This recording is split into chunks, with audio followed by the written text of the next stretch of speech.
Hey fellow duelists, it's RagingRaidRaptor here, coming at you today with a brand new discussion regarding the new Lair of Darkness structure deck cards and how they can benefit the Raidraptor archetype, the potential downsides of running these cards, and how they might change the way you play and build the deck now, based on my experiences playtesting the cards. So what are the new cards in the Lair of Darkness structure deck? Well, the first one is called Lilith, Lady of Lament, a level 3 dark attribute monster with 2000 attack and 0 defense points. Its first effect reduces the attack points of this card down to 1000 when it is normal summoned, which is a good balancing decision from Konami, as having 2000 attack from the start would make it way too easy to use the virus cards in the first turn. However, its second effect is what really gives the card legs, as it allows you to reveal 3 normal trap cards from your deck, to which your opponent randomly selects one to set on the field at the cost of tributing 1 dark attribute monster.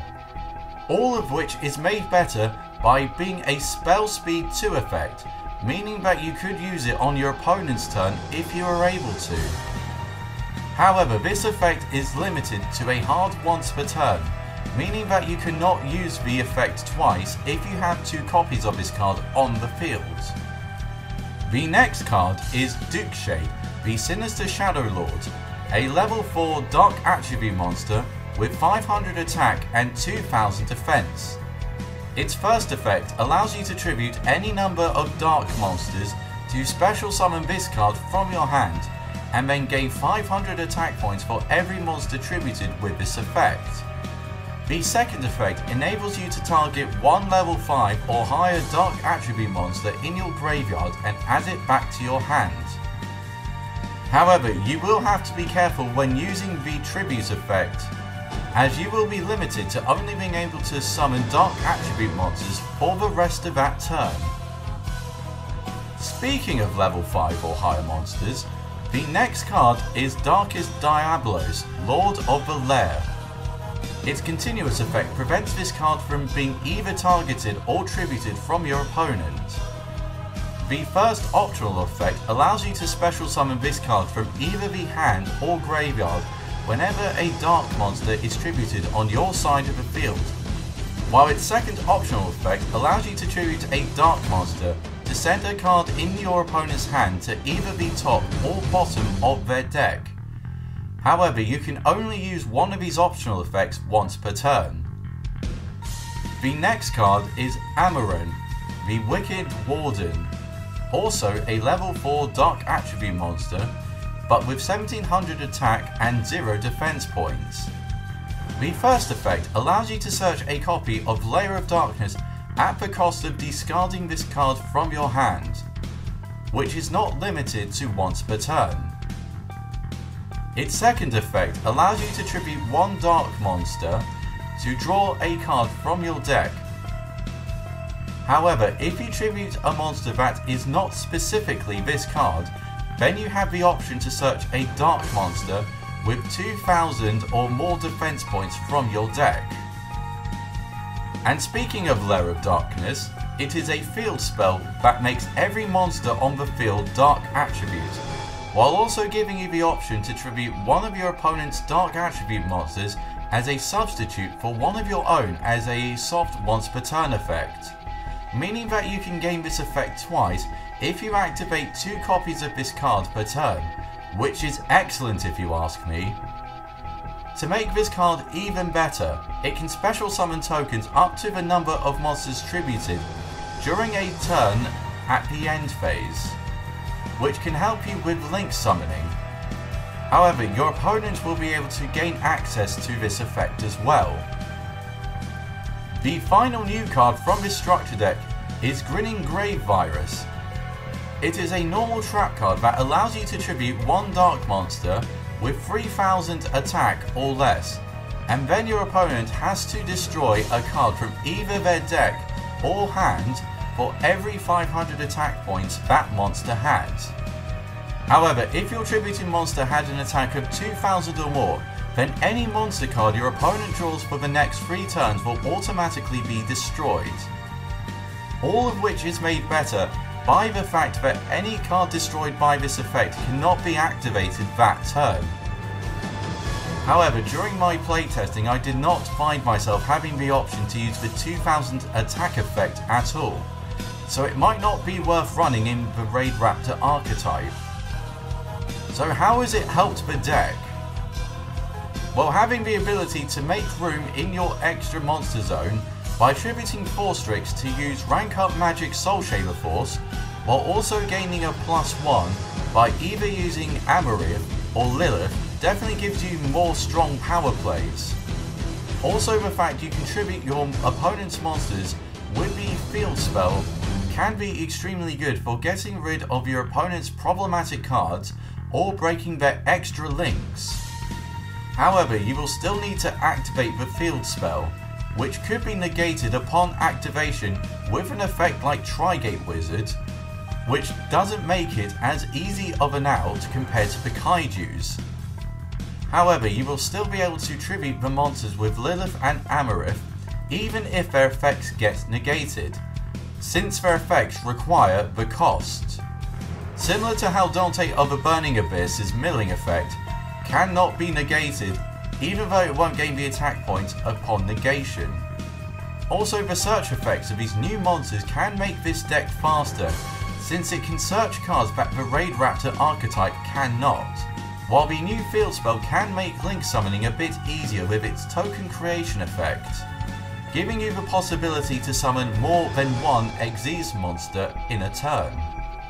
However, for all the good things that these new cards bring to the archetype, there are also some potential downsides.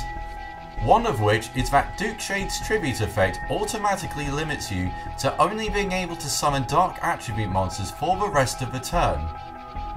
This may not be an issue in other decks such as Dark World and Dark Lords, but I found it to be very crippling in Raidraptors, as the best generic rank 4s like Tornado Dragon and number 41 are not dark attribute, while certain Raidraptor rank 4s like Bladeburner Falcon and Rise Falcon need Winged Beast monsters to be used for their material.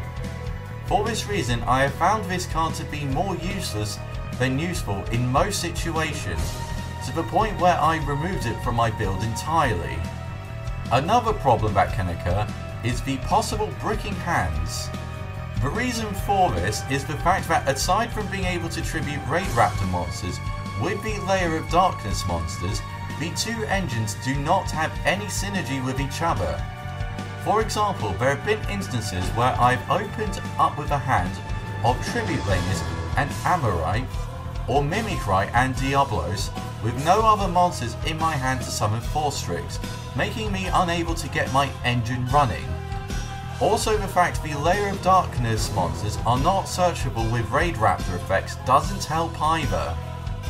This problem can also extend to Fuzzy Laners, as activating its effect will prevent you from special summoning tokens with the effect of the field spell and Diablos, and vice versa.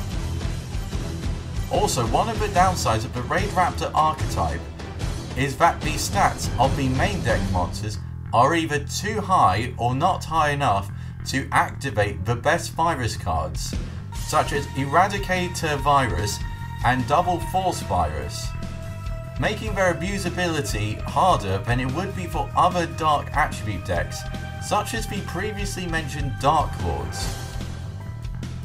So how might you alter your deck list to accommodate these new cards? One of the options I tried was actually taking out the rank up cards in the main deck in order to make more room for these cards, as I tried at one point but ultimately decided to put back in, just because of the sheer power plays that those cards can provide.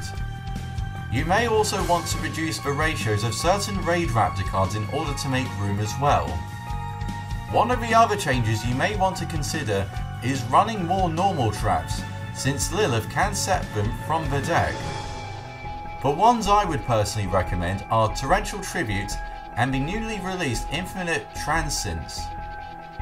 I would suggest running Torrential Tribute because it helps you clear your extra monster zone of a 4-Strix and your opponent's field if they overextend, which may be highly important if you only have a Lastrix and a rank up magic skip force to make Ultimate Falcon with.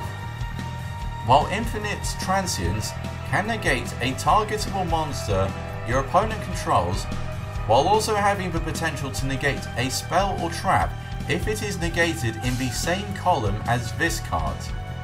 You can even activate this card from your hand if you have no cards on the field, making this an excellently diverse card.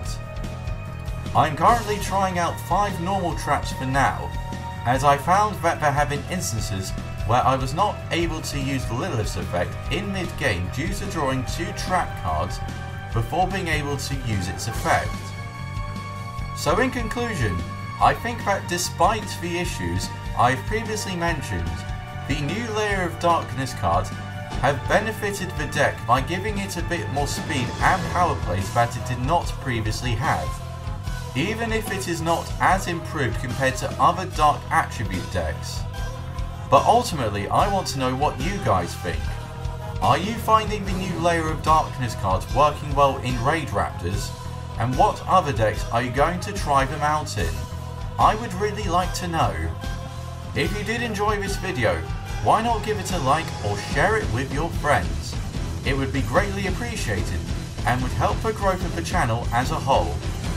I've been RagingRaidRaptor, and I'll see you all again next time.